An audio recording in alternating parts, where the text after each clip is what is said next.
করে কথা বলতে প্রবলেম হচ্ছিল, ওই জন্য একটা এক্সরে করেছিলাম। আমি দেখবো পরে। রাখুন, কথা বলতে অসুবিধা বলতে গলা বেরিয়ে গেছে? কোনো কিছু প্রবলেম নাই, মানে আওয়াজটাই যেমন ঠিকই হচ্ছে না। সেটাই তো বলছি, গলার আওয়াজটা বসে গেছে মনে হচ্ছে, ভেঙে ভেঙে। এর আগে ঠিক ছিল? সর্দি কাশি একটু ছিল কি? কি কাজ করবে? প্রোগ্রাম। হ্যাঁ, প্রোগ্রাম করি, মানে রাতে ঠান্ডা কেটে। প্রোগ্রাম মানে ওই মনসা গান টান এসব যে গানগুলো হয়, গান করা লাগে না, এমনি একটা কথাবার্তা বেশি ভালো লাগে, তাই তো?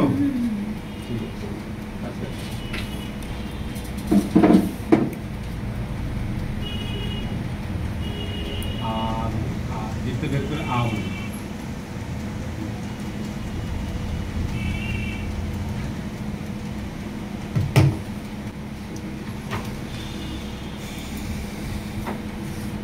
ই বলুন, ই আস্তে আস্তে,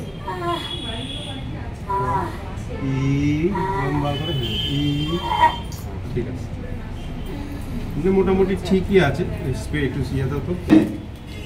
এইটা হয়েছে আপনার গলার, এই গলার উপর প্রেশার পড়ে পড়ে। যত বেশি প্রেশার পড়বে একটা সময় গিয়ে তখন আর নিয়ম মানলেও কোনো লাভ হবে না, একবারে বসিয়ে যায়।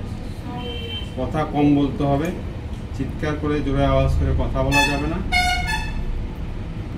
ভ্যাপার মানে স্টিম, গরম জলে যে ধোঁয়াটা, সেটা সকাল বিকাল দুবেলা আপাতত 2-3 সপ্তাহ টানা নেবে।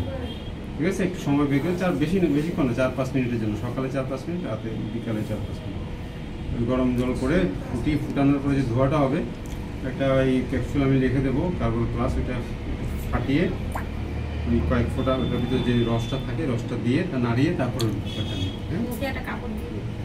নিতে পারেন, মানে নাক মুখ দিয়ে টানবে। হ্যাঁ, মানে গরম ধোঁয়াটা যাতে মুখ ভরে নেবে, ফেলবে। ঠিক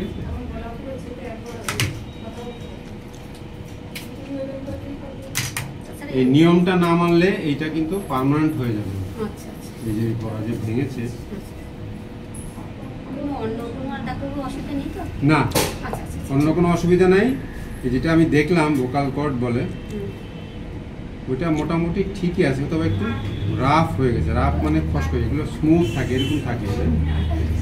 এগুলো আমরা যখনই কথা বলি এই একটার সাথে বাড়ি থাকে।